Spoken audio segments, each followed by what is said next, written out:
First, I'd like to welcome everyone to our webinar today, highlighting volunteer and staff training for adaptive golf events. My name is Bill Walker, Executive Director of the IAGA, and really excited to bring not only this webinar, but future webinars to the community. As I think a lot of folks know, especially in the association space, more and more events, whether they're programming events or competitive events, are happening within the association space, and I think there's a lot of best practices and learnings that can happen through these webinar series. With that, I'd like to thank our panelists today. I'll just go through and I'll let you guys give a little background about each one of you, but we've got Dave Barton, Executive Director for the National Alliance for Accessible Golf. Dave, you want to say a little welcome there? Yeah, good afternoon, Bill, and we really appreciate the opportunity to speak this afternoon. We're going to kind of scratch the surface today on what we do and get the ball rolling for the next three sessions. I've been the executive director here for a little over 2 years. Came out of the National Golf Course Owners Association, where I ran Golf Business Magazine, and I was a golf course operator before that since 2005 after my Navy career. So looking forward to speaking with your IAG members and anyone else who's here today, and we appreciate the opportunity. Great, thanks, Dave. And I'd like to introduce Jason Sfire, who works with Dave. Jason's a board member, correct, with National Alliance for Accessible Golf. Jason, if you want to give a little background on yourself. Sure. Yeah, thanks, Bill. And welcome, everybody. That is correct. I am a board member with the National Alliance for Accessible Golf. Also, a board member on a few other adaptive sport organizations. I am a disabled athlete myself, wheelchair user, an adaptive seated golfer, a former professional wheelchair tennis player, and a current very high level competitive wheelchair pickleball player. So yeah, basically an advocate and spokesperson for fellow adaptive athletes. So thanks for having me. Great, thanks, Jason. And Frank Rytar. Frank, if you want to give a little background on yourself. Sure. Yeah, some of you may know me. I was involved with the Northern Ohio Golf Association for about 18, 19 years. Over the last year, I've been working with Dave, helping develop the hub, sort of spearheading some of this education, particularly this volunteer training, as we were sort of in the throes of putting together our Adaptive Open around the time that I transitioned to working with Dave. So I think this is great. I think it's great to bring all these communities together to benefit Adaptive Open and adaptive golf across the country. Great. And so before we kick off, just we'll basically, Jason and Dave will be doing the presentation, and Frank's going to be handling the chat and answering questions. So please raise your hand and chat in a question. That would be great. I did send out a link to folks, and when you clicked on the link to join the webinar, it looks like it put my name in as the attendees. So when you want to chat in something, please type in your name and chat the question. So with that, I'm going to kick it over to Dave. Thanks, Bill. I'm going to go ahead and just put my awesome image up there instead of my video, so I can focus on the presentation. And I'll be back with you soon in living color. Today we're looking forward to speaking about, volunteer and staff training for adaptive golf events. Is the first in a series of 3 lessons. Don't let the title fool you. It's really more focused for volunteers. They're going to be working at competitions or programs or things like that. Your staff at golf facilities can certainly benefit from it, as well as your association staff, but they're also able to access this training and more detailed training through some of the elements of the education hub that we'll talk about today. And so with that, let's just lead off with a very short video about the Alliance, and we'll get the party started. Golf. It's a sport enjoyed by millions of people around the globe. Through the power of the game of golf, individuals with disabilities can build confidence, grow relationships with friends and family, and experience a sense of health and wellness that extends far beyond the course. The National Alliance for Accessible Golf continues to serve as the golf industry resource to help increase the participation of people with disabilities in the game of golf. Since establishing a grant program in 2010, the National Alliance for Accessible Golf has awarded over $1 million to programs around the country, providing avenues to play for individuals with disabilities. The National Alliance remains committed to serving as an education, advocacy, and resource center in promoting access and inclusion in golf for all. To learn more and join our community, visit us online at accessgolf.org. Golf. Okay, hope you enjoyed that. If for some reason your bandwidth was a challenge for that, there'll be a PDF version of this presentation that will be available to all participants that Bill will able to send to you if you'd be interested in seeing that video. And of course, it's all on our website.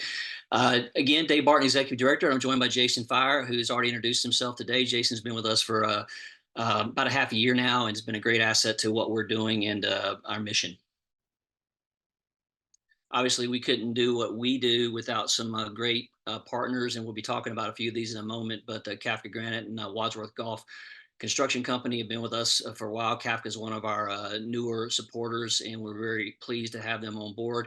But really, over the years, we've survived and thrived with our association supporters, and our board is represented by all the leading golf associations in the country that you can see, which gives us a unique perspective and ability to advocate in a way that we need to deliver this education at no cost to the golf industry and those that can use it.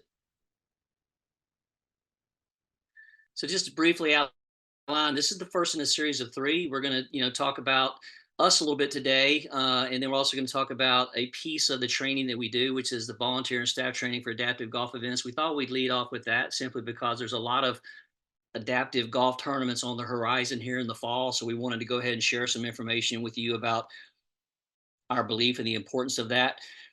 We've done some informal solicitation and polling with volunteers who have participated in adaptive events around the country. And I think many of them have indicated to us that it would be very nice to get a little bit more information about working with individuals with disabilities beyond just what their particular volunteer position may be. There are some communications and etiquette things that are handy to have if you haven't worked with individuals with disabilities. It's not rocket science, but the whole goal here is to make everybody feel comfortable, from the participants as well as the staff, so that everybody has a really positive experience. In about a month or so, I'll be bringing Jan Bell-Jan on board with me. Jan is the past president of the American Society of Golf Course Architects.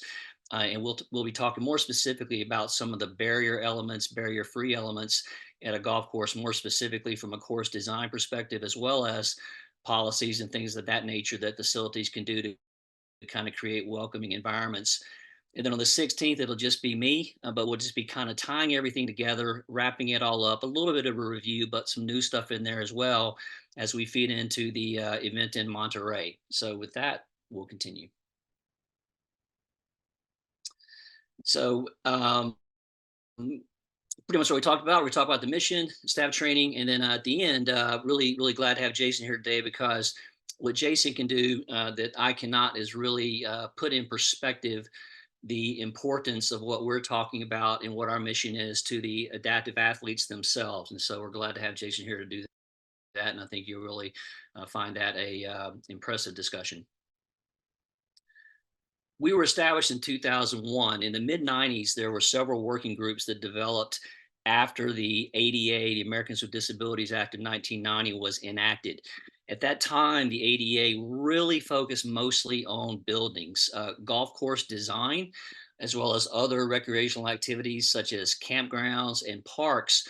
The dirt in the ground was really not addressed as far as making things accessible, playgrounds, golf courses and things like that. So the golf community, with some university help, got together to discuss, what about the golf course? How do we make sure the golf course is playable as well for individuals with disabilities beyond just the buildings? We were established in 2001, and as mentioned in the introduction there, with some very, very strong and appreciated support from the United States Golf Association, especially, we were able to give away up to about $1 million in grants up to this point, primarily to grassroots grants programs, that are teaching folks how to play golf that have inclusive elements. As we look to get our grant program kickstarted again in 2025, we're going to think about expanding that into some other areas, but we'll talk about that a little bit later. As we mentioned, we're very proud to have the Golf Association support with our board.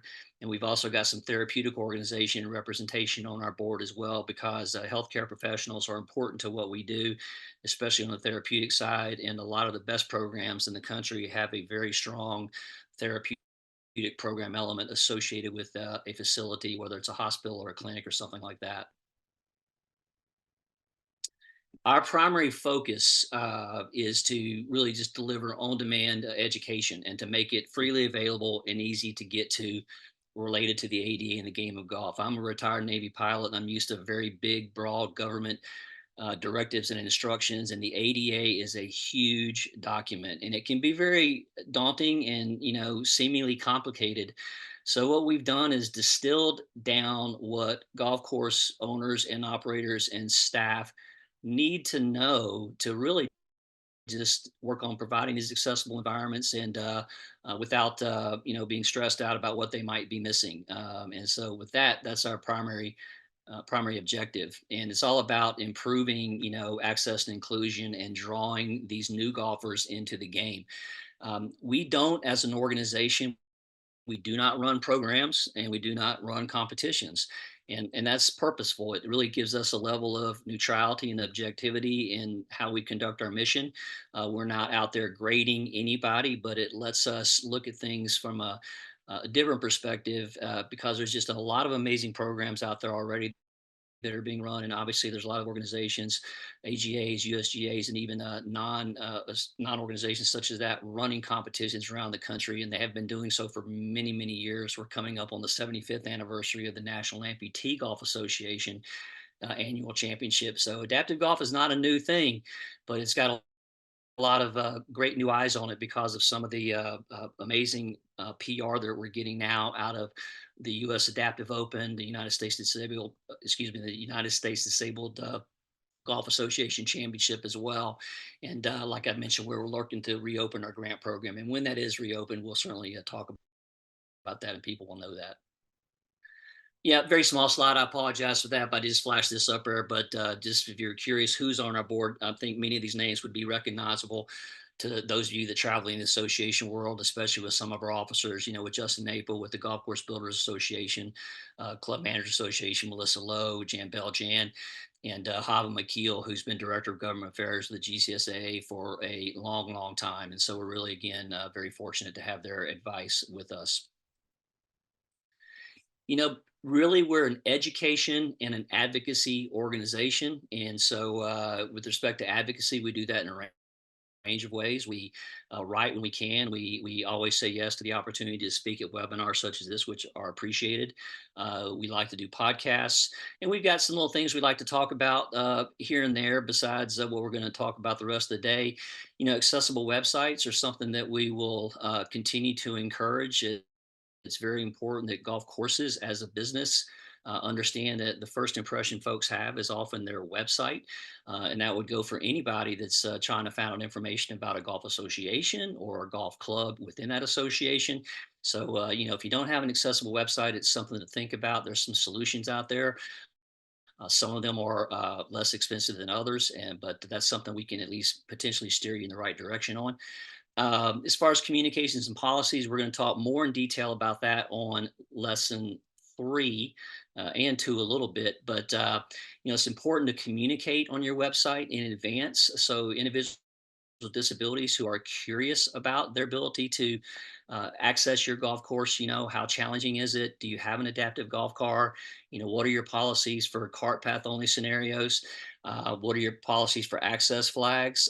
We call them access flags instead of handicap flags. The word handicap over the last few years has become less in favored with the golfers with disability or individual with disabilities community. And we also think that a nice big green access flag sends a stronger message when it's coming down the fairway that your facility welcomes golfers of all abilities versus, you know, here comes the handicap golfer, you know, watch out, get out of the way. Service animals, we've got some policy statements about that, and we have templates for these policies that courses can adapt without having to rewrite and reinvent the wheel, that are aligned with ADA guidance. And again, they're designed to help create a positive experience between your staff and the person that wants to play golf. We also have a monthly newsletter called Golf Inclusion Monthly that's free. You can subscribe to that through GiA&x. And again, we just talk about some stories of some golfers that are out there, some good programs with some best practices, and just some news in general related to access, inclusion, and adaptive golf. And we're looking down the road and maybe seeing if we can take that up to a small digital magazine and tell more stories from different parts of the country. What I really want to emphasize now is what we're getting into here. If you're not already registered for GiA&x, I would encourage you to do so. I know there are some people that will be on these webinars that are, but we launched GiA&x last July, and it is the Golf Access and Inclusion Network. It's a community networking forum. And again, it's free. The price of admission is a username and password. And this is really where we host the majority of our resources and access to our Alliance Education Hub. It's where you can get old copies of Golf Inclusion Monthly. There's a community calendar on there that some AGAs have started to use, which is great. We encourage you to use it. It's free if you're a user. And I think there's so much activity going on in the adaptive golf space right now with state associations having adaptive golf championships, regional associations doing it, and independent organizations having theirs, programs. I just think there's really no great place to go find out what's going on in the adaptive community from a deconfliction standpoint when you're looking ahead to what and where you want to do your event. So we just encourage you to share what you've got going on in your particular state or region, because all that does is help not only the other AGAs, but it also helps golfers who are looking around for where can they play, is it close to my house, etc.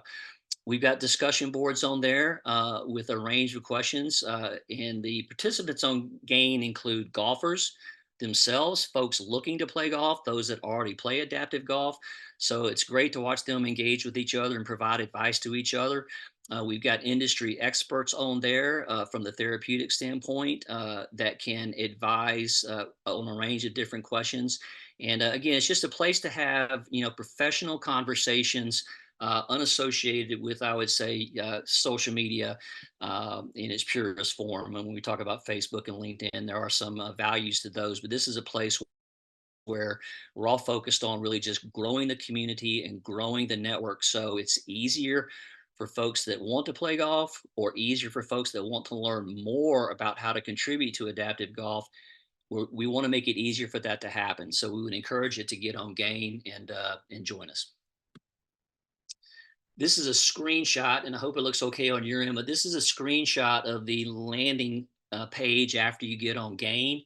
And what you can see there on the left side is there's a box there where you can access the Education Hub. You can also access the Education Hub that we're going to be talking about for the next 3 sessions via our public website, accessgolf.org. But we wanted that to be easy to find, so it's on our public webpage as well as GiA&x. Right. Additionally, there's the calendar events I told you at the bottom. So if you're a user, you just have to click on that and enter the event. You can put flyers on there for whatever events you've got coming up, and just, again, help the community become more informed. As we go down to the second half of the landing page, because screens are only so big, this is where you can see just some of the topics and conversations that are occurring. You can start a conversation if you wish. If you've got a question you want to ask about, if you want to drive content, that's what we're looking for. On the right hand side, you'll see some hyperlinks. So this again is where you can access most of our stuff, whether it's Golf Inclusion Monthly. We've got a program of facilities listings that I'd say it's 60% accurate. It's one of those things that is such a moving target with programs and people that run programs. Keeping that up to date is a little bit problematic. And but again, if you get on here and you ask if there's a program in a certain state, you're going to get people to answer. I highlighted the policy templates because there are a few key policies we'll get into more detail on in later sessions. But accessibility statements where you talk about your welcoming environment is a good thing. Cart path only scenarios, should they call ahead? For example, you really can't require someone to call ahead, but you can encourage them to call ahead to find out if it's cart path only or if they need an adaptive vehicle, because again, it's better to do a little work on the front end as opposed to having a surprise at the counter. And then again, service animals, that really kind of gets into most of the issues that happen at a golf course counter that your member courses will be seeing on a day, on a not a daily basis, but when an individual with disability is playing golf, those are the ones that tend to lend to more conversations that are avoidable. And then, of course, there's more information about starting a program, but private clubs in the ADA, as most of you probably know, Title II and Title III is what we really focus on. Title II is for state and government municipality type golf courses. Title III is for other public golf courses that don't meet that criteria. Private clubs do not fall into a Title III category that are required to comply with the ADA. Unless they conduct operations on a routine basis that make them seem public, such as having routine Monday golf events or having weddings that are available for purchase by the public. So it all depends on how they're operating as far as whether or not the DOJ would perceive them as a club that needs to comply with Title III compliance requirements. So when you click on the education hub in that box I showed you on GAIN or via our webpage, this is the landing page you will go to. And where I want to key you in on, we've got really 3 categories there at the bottom. You can see golf facility leadership, staff and associations, volunteer training for adaptive golf events, and healthcare professionals. 99% of AGAs and staffs and golf courses, if not 100%, really just need to go to box 1, which is golf facility leadership, staff and associations, because that's where the very specific golf related training as far as ADA implications is related. The middle box of volunteer training is where you would capture that hyperlink at the bottom of that particular category. And if you're having an adaptive event, and if you want to require or request your volunteers for programs or for adaptive golf competitions to do the volunteer training, that is the link that you would send them, and they could simply self-register, and when they're done they get a certificate and they never have to touch it again if they don't want to. Additionally, we can see who's taken the training, so if you have folks in your organization doing volunteer training for you, we can certainly spin out a report and show you who from your particular AGA has signed up and has completed the training. Healthcare professionals is an area we're working on. It's a little bit golf centric right now, but again, we're working to draw them into the game a little bit more. Education credits are available for a portion of the training that we're going to talk about in these 3 sessions. So the onboarding series of training, which we'll talk about in a moment, does provide education credits for PGA, LPGA, GCSAA, and CMA members. It's a series of 6 lessons, one of which is a small introduction. It takes less than 3 hours to complete. And you can start and stop anytime you want to, because our LMS platform will permit that. So it's not like you have to sit down and do it in one shot. And so we're really pleased with the association belief in that training. The other training are kind of one-offs, micro-learning lessons, and we're going to get into that right now. So we're going back to the hub now. If you click on the golf facility and leadership, staff and associations group, this is what you will see when you get there. Okay, this is a learning path, and this is the material that you have available to you. So you still have access to the volunteer staff training there. It's the same training that's in the volunteer category, that other box, but you can go here and get it if you're in the golf business working full time. It's the best place to go. Micro-learning lessons. The micro-learning lessons you can see here, they are also publicly available on our website, and they're really more like answers to frequently asked questions and snapshots of common things. And those include, what can you ask about service animals, cart path only scenarios, and some of those things like we've talked about. The self-assessment for a recognized accessible facility is something we've recently launched, and I would really encourage you, if you're going to have adaptive programming at your facility, if you manage facility, or if you are going to host a golf tournament at a facility that you're going to run as an AGA, the self-assessment checklist will guide you through what we strongly believe makes a facility accessible.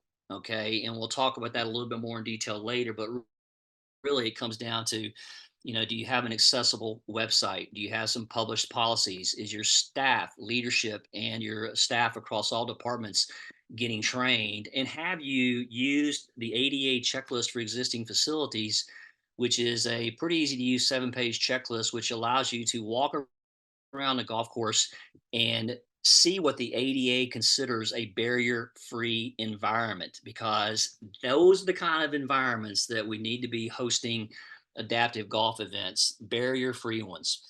All right. And then at the very bottom is the onboarding training series, and it's designed for golf facility leadership and staff, again, across all departments.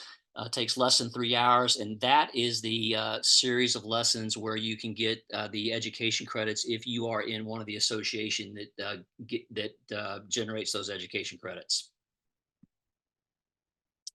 So briefly, what the onboarding training series goes over are these topics here. And I would encourage you, whether you need education credits or not, if you're going to be in the business of adaptive golf, take the time to go through this training series. It says onboarding training series because we think it's a great idea to capture people when they get employed somewhere, but it will give you pretty much everything you need to know to understand the ADA and to understand how to support adaptive athletes, and how to basically, create an environment for a competition or create an environment for daily play that is going to be welcoming to golfers of all abilities.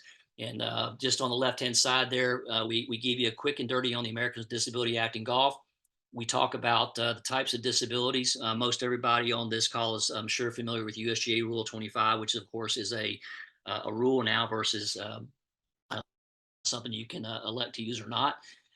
How do you create inclusive environments through policies and marketing? We've got some examples of policies, and we've got some discussions about marketing things you can do. And a lot of it has to do with imagery, what you say and what you show on social media, and then communications and etiquette. And the volunteer training we're going to talk about today is really about communications and etiquette for the most part. And then the last piece of that is building and course access requirements. And that's a detailed look at the checklist and things that you've got to do to make sure that your course is as barrier-free as possible. So here's the micro-learning lessons. As I mentioned to you, these are what's posted. We talked about service animals, cart path only. Access flags is a little bit of a reminder. Rule 25 to give people a quick understanding about that. One we've just put up there is adaptive golf cars, facts versus myths. There are still operators out there who have some concerns about adaptive golf cars and traffic on the greens and damage to the greens. I'm pretty sure the USGA is going through a study right now to continue to dispel those myths about the tire damage, because it just does not occur. And Jason will talk about that a little bit later. But again, there are some amazing high-end public golf courses in the country that allow adaptive golf cars, one of which is, I believe, Pebble Beach. And so if they can do it, our story is pretty much no one should be having too much of a concern about permitting these vehicles on their facility. Now, the elephant in the room is the lack of these facilities around the country. And I know we've sent out a survey recently with the help of the USGA and some other organizations. So if you've seen that, we really appreciate you continuing to help generate some information about the golf courses in your respective AGA that have single rider golf cars or adaptive golf cars, because we really want to get a good baseline just to help golfers who want to learn how to play know where they're at now. And then B, also, if you're having adaptive competitions in your particular state or region, it'll help you better understand where the cars are, because there are some serious costs involved with moving these things around the country. And if you've got some in your backyard, it's good to know where they're at. So that's really a little bit about that. And there's, of course, a little understanding the process about a self-assessment. So if you're a facility operator and want to know kind of what's involved with doing a facility self-assessment to be a recognized accessible facility, there's a little bit of a guidance there And these are short 5 to 7 minute lessons. Right. So brief field self-assessment, it's not a certification. We don't certify. It's really by going through the steps that we think you need, which I mentioned earlier with respect to the website, the checklist, and training. It just really to us, and it should to you, demonstrate that you are on the right path and that you have, made a necessary commitment to access and inclusion for this segment of golfers to help draw them into the game. All right, so let's get into volunteer and staff training just a little bit. We showed you where to find it.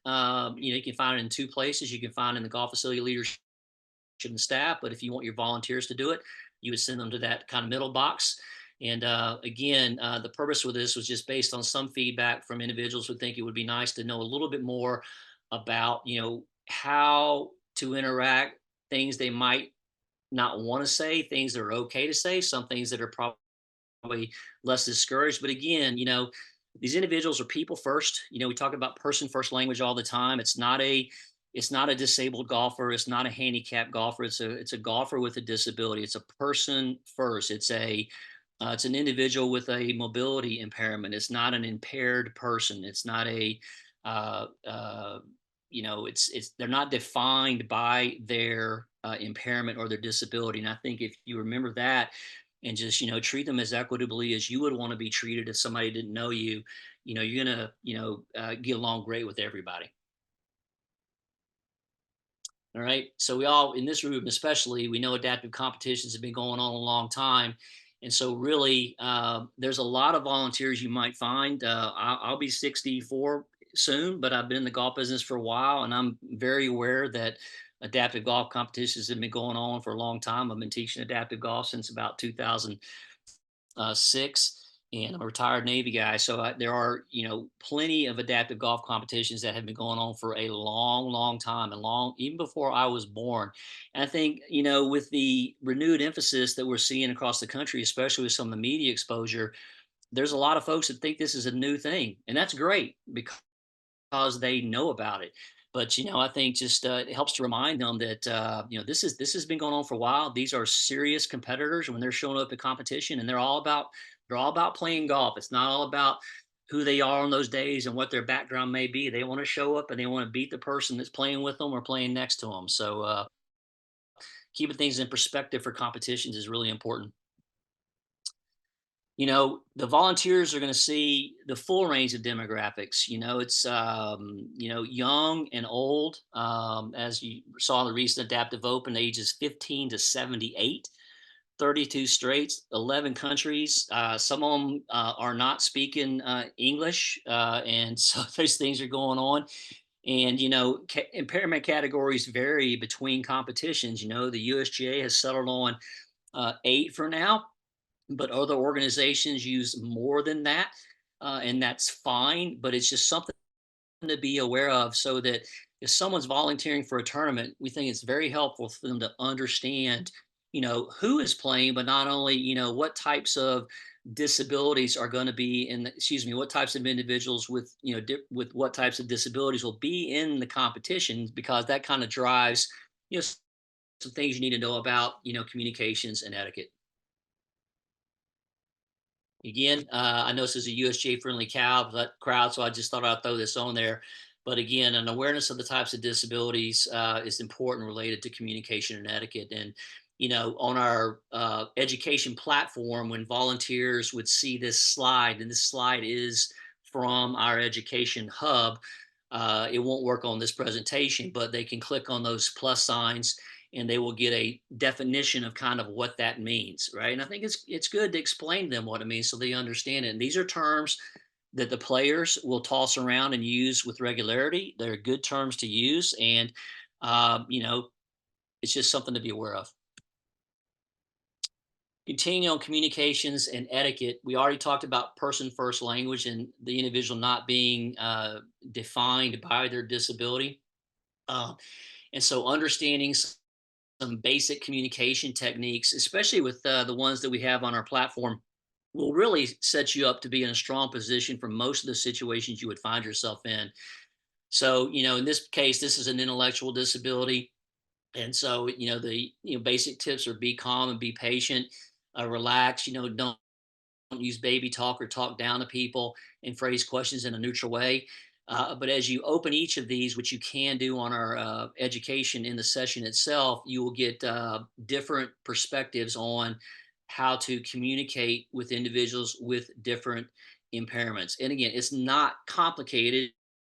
Most of it, quite honestly, is common sense, but it's worth seeing it. And so I'll go over one more page, and you can see we get into speech, neurological, as well as mobility impairments. And there are certainly some similarities in this, and Jason will touch on some of these, especially with his experience with mobility impairments on, when's the right time to, maybe help someone or not, or, if they fall down, or should you help them or should you not? Should you open the door when they're coming through? Should you do things like touch their wheelchair without asking? No. Should just come up behind a blind person and tap them on the back and say hello? No. These are things that seem like they are complicated when we think about the number of types of disabilities that are out there, but they're really not when it comes to really just being human and being polite and nice to each other. We've got some scenarios on the training as well, and this is just kind of one example of it. It's just, again, remind the individuals that these folks are competitors, and it's very easy, and there's nothing wrong with it in a certain context, which Jason will touch on, because these individuals, these athletes, they can be very inspiring to individuals because of what they've had to overcome in their life related to their particular disability. And that's fine. And there's nothing wrong with being excited about that. But if you're at the scoring table, for example, and someone, drops in and throws down an 84 when they usually shoot a 72, they probably want to drop the card and get out of there and not really hear how inspirational they are. So little subtle things like that. It's just one example. But again, you're never wrong in complimenting anyone, but timing is everything sometimes. And I think a little bit of us are like that in our own right, depending on what's going on, what the situation may be. And when the individual completes the volunteer training, they'll be asked to download a certificate. So if you are requiring individuals to do this training as part of your adaptive event or your adaptive programming, you can have them, show you the certificate, or again, we will have a list. And if you use our system, it doesn't take us too long with a little bit of notice to print out a report to show you who has done it. All right. And with that, I'm going to turn it over to Jason Sfire to give you a little bit of the golfer's perspective on some of the stuff I've spoken about so far today. So Jason, take it away. Thanks, Dave. And welcome again, everybody. And I see that we got a good number of people on, so that's exciting. Yeah, so my perspective is going to be a little different. I'm actually going to leave my camera on because some of the stuff that I talk about is not slide driven. It's more just emotional. It's my experience. It's what I've lived. And so my slides are more just images and some statements that have brought me inspiration through my,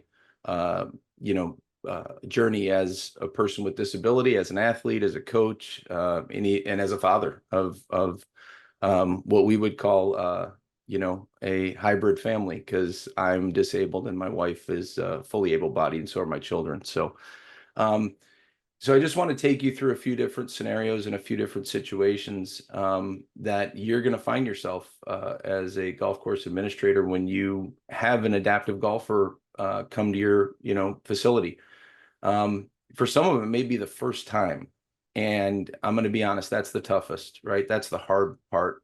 And I'm going to share a little bit of my story. I'll weave my story into this a little bit because it'll help you understand. So the first time that I went to play golf as a seated golfer, as an adaptive golfer, I was an able-bodied golfer for many years because I came to disability really late in life. I've only been fully disabled. I say fully disabled because I had an accident 25 years ago that I fell 35 feet onto concrete floor. Suffered injuries all over my body, fractured spine, fractured pelvises, both wrists, both jaw. I've had 54 surgeries, and in 2013, I had a surgery that went pretty catastrophically wrong. I acquired MRSA in my spinal cord. And at that point in time, I had battled through 20 spine surgeries, 20 more spine surgeries, 1,300 doses of IV antibiotics. And that left me with multiple incomplete spinal cord injuries. So I paused there for a second, because when I say spinal cord injury, there's different levels of spinal cord injury. And mine was incomplete. So that found me at that point in time needing to use a wheelchair. So now I step back in and to this new life at 35 years old, and I'm trying to figure out in my life what's next for me? What do I do with the rest of my life? Actually 45, excuse me.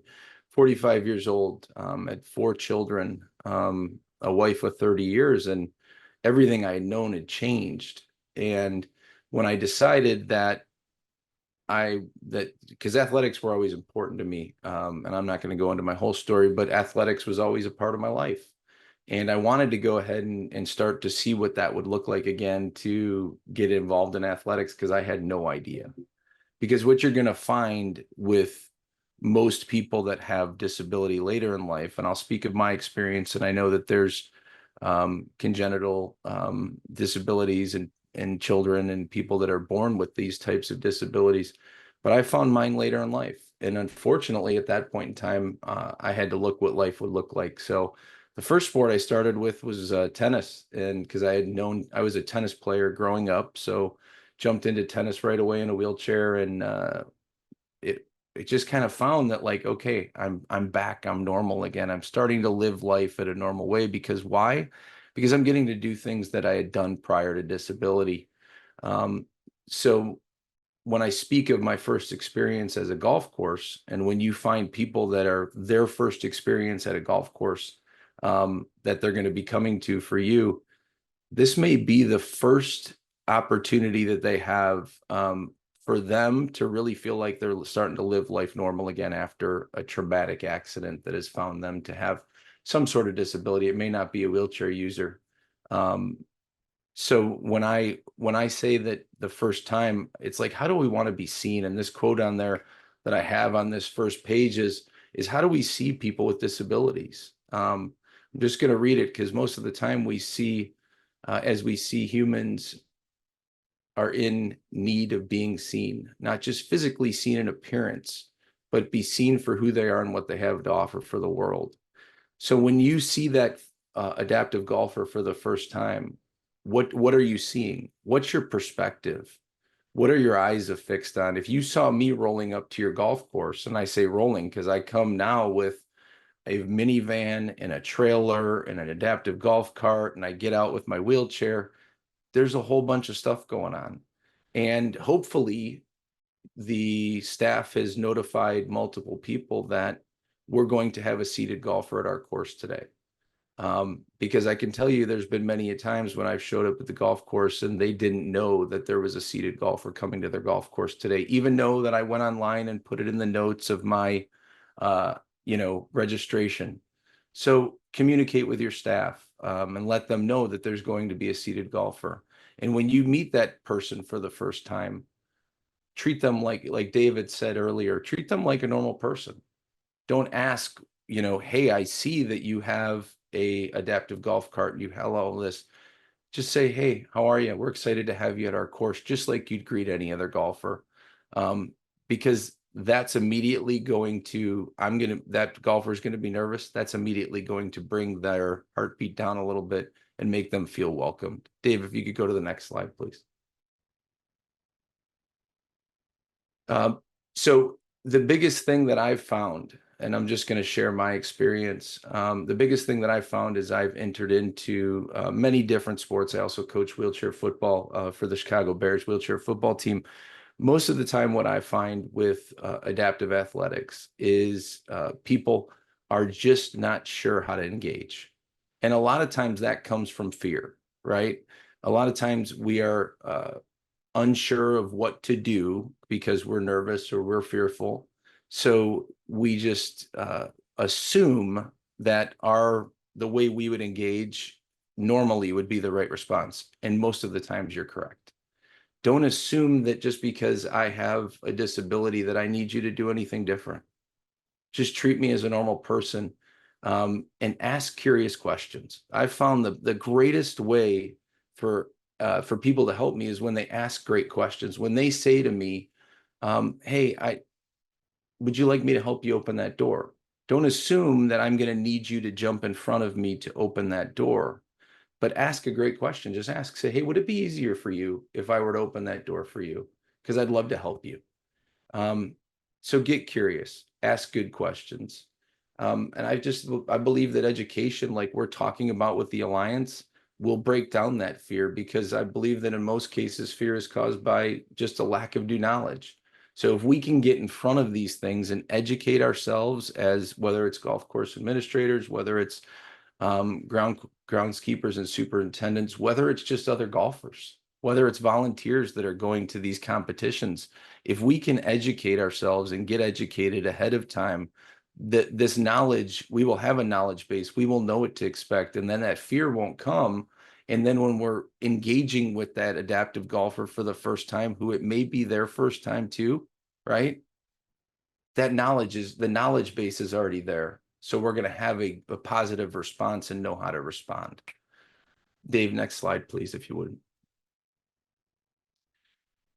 So this is where my passion comes in, and this goes bigger than the game of golf, because I believe right now the game of golf is doing a really good job at getting in front of inclusion and including athletes of all abilities, golfers of all abilities, because that's at the end of the day we want this to be, is we don't just want it to be 5 or 6 competitions a year around the country that cost a lot of money. We want there to be inclusion at every golf course in America. Like, that's my heart, right? That's my heart for every adaptive athlete, whether it's golf or tennis or you name the sport, pickleball, whatever. I want them to have the ability to be included in their environment. So I'm a member of a local club here that's in our neighborhood, and I'm included. And they allow me to store my cart there, and there's inclusivity, but they treat me no different. They ask me, Mr. Sfire, what can we do to help you? And I get to golf with all of the regular guys at the club and just be included. So for me, there's a larger justice issue that we have to go ahead and work through, as in the game of golf, in sports in general, and just kind of in our world when it comes to people with disabilities.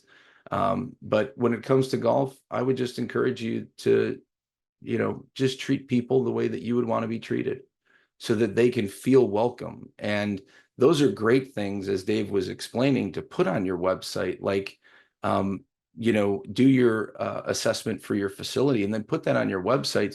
So people like me, as an adaptive golfer, I would know that your course had gone through the pre-certification checklist and was accessible for me, because we look for those things. We have to plan our lives. I have to plan with my family. If I'm going to take my 2 younger boys or meet my 2 older boys golfing, I have to know what the facility has for me, so that I can go ahead and accept, is the space accessible? How would I navigate the space? What special, where's the correct entrance to enter in? All of those things.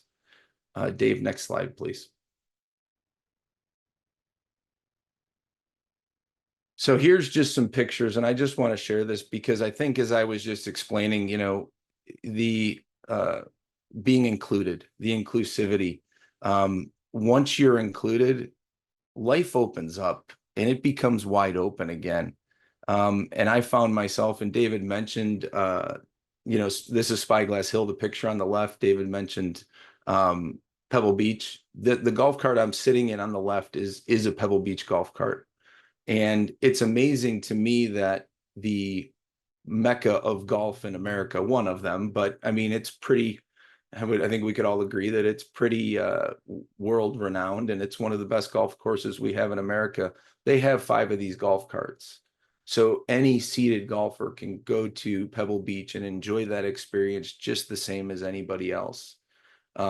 So I just show this because once you are included, and once you have that opportunity to just go ahead and be a part of the game of golf, right?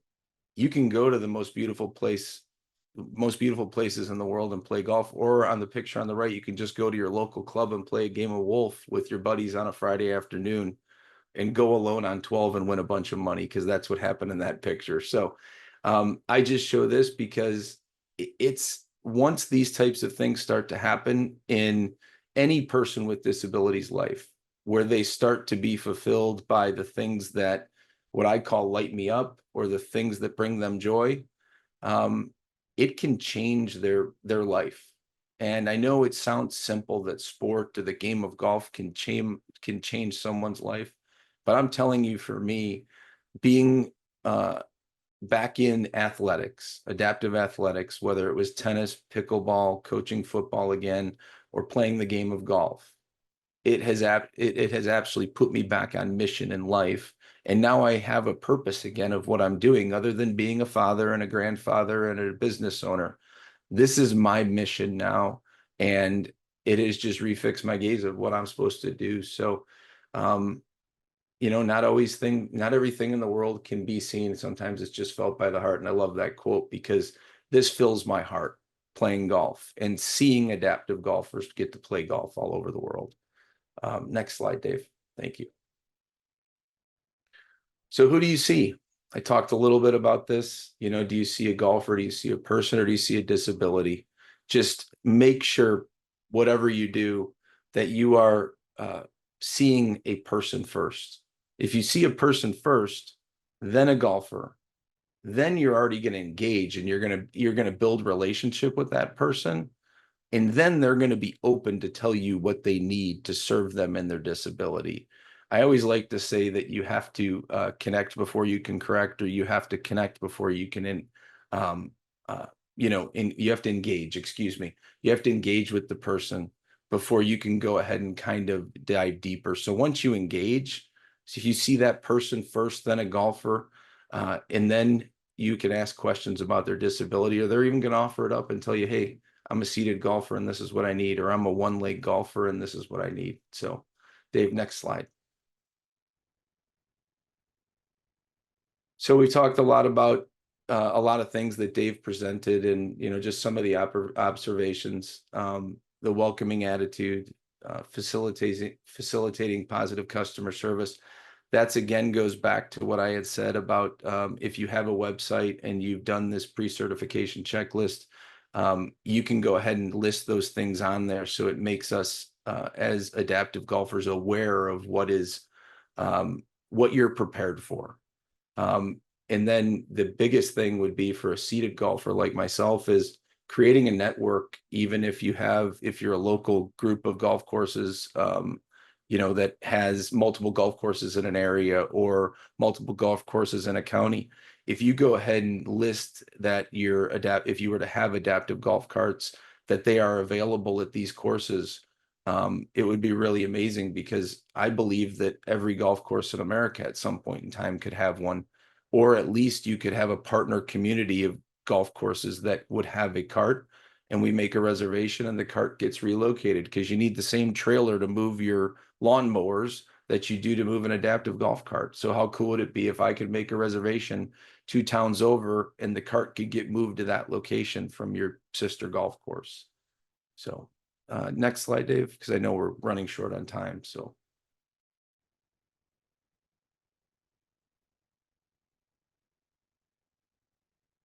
David, I think this is where you're going to take it. I just want to say to all of you before, my time's done here, I'm happy to answer any questions, but just really, how are you seeing people?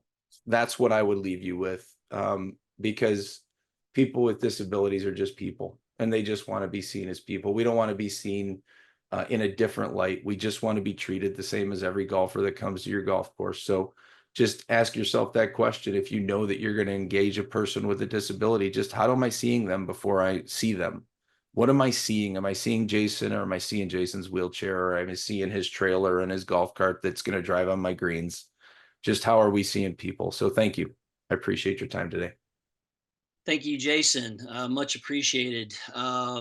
So briefly, we've got a question or two that we'll get to in 1 second here. Our next session will be on September 18th. We hope to see y'all here again. We'll build upon what we talked about today. We'll certainly do a very brief review of the Alliance mission for some folks who don't understand who we are, a little bit about the education, but we're going to focus on, barrier-free environments and really kind of get into the nuts and bolts of it. And conducting a facility assessment. Again, we are giving you snapshots of what we talk about in more detail on our education platform, and that's the purpose of these webinars, just to kind of expose you to it. But we'll certainly get into more detail about the ADA and some of those things next week. Again, when we're done today, I would encourage you to, go check out GiA&x and get signed up and just kind of just listen in and see what we've got going on regarding the adaptive golf community. We certainly don't own that. We just want to facilitate a place where that community can grow, right? And with that, I'm going to ask Frank to kind of come on board here. And I think there might be a question for Jason and possibly one other, and then we'll wrap it up. Yeah, Jason, I don't know if you saw the question from Chris in the comments, but he was asking if you could share some experience. He says, I can only imagine the challenges for hosting an event, including those with and without disabilities participating together. Can you take a minute and share any success stories around this type of function? Yeah, sure. Yeah, thanks, Chris, for the question. And I also saw there that you did have MRSA after surgery related to cancer. So I'm happy that you've recovered from that, and my heart goes out to you too, because it's a tough battle. Yeah, it's actually kind of cool coming on this week, because we have our local club championship here this weekend.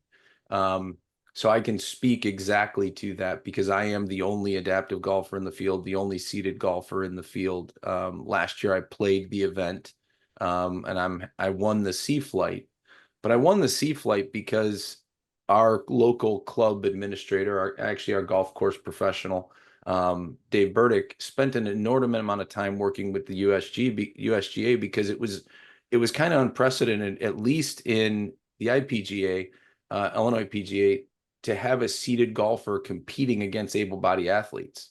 It hadn't been done, and nobody on record was like, oh, how do we do this? Because as a seated golfer, the longest I can hit the ball is 220 yards, right? So I'm at a length disadvantage. I hit a 7-iron 100 yards, right? So there's just this disadvantage, because we contest our tournaments at 5,000 yards as a seated golfer. That's what the championships are played at. So we did a bunch of work and tried to create guidelines. So there are challenges when it comes to how do we make it fair and equitable. As far as setting up the golf course any differently, you don't have to do anything different. So yeah, we spent some time and just and worked around what it would look like for me with my index to be able to play a yardage that is fair and equitable for me while competing against able-bodied athletes that would be of similar handicap index. And we came up with a formula that the USGA helped us along actually with the Korn Ferry Tour, because I played a Pro-Am, and we determined that using my handicap index from the yardage that the other contestants, able-bodied contestants, were playing from would be fair and equitable, and then I would play my desired yardage of 5,000 yards. And it's not like I blew anybody out of the water. I won in the finals last year, 2-1, and it was a nail biter all the way. So yeah, that's one success story. And then playing other local club events here, it's just been a great experience. I played in the Korn Ferry Tour, the BMW Championships. I was the first golfer in 30 years to play in that this year. And the Korn Ferry Tour was great. And the big thing is communication on the front end. I was blessed enough to be able to do 2 or 3 calls with the Korn Ferry Tour and their rules officials, with the courses and everything. So it's really just getting ahead of this. But again, if you're talking to an adaptive golfer that is a competitive adaptive golfer and wants to play a competitive environment alongside able-bodied golfers, talk to them, because they're going to tell you exactly what their competitive environment is with other adaptive golfers, and they're going to help teach you how that could be created at your local club. So I hope that answered the question for you. Thank you, Jason. Frank, we probably got time for maybe one more. And what you got? I think you had somebody mention one to you before the webinar, but what do you got?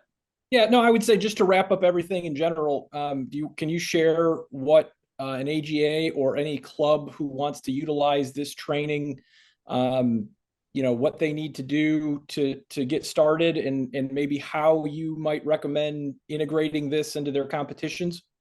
Yeah, certainly.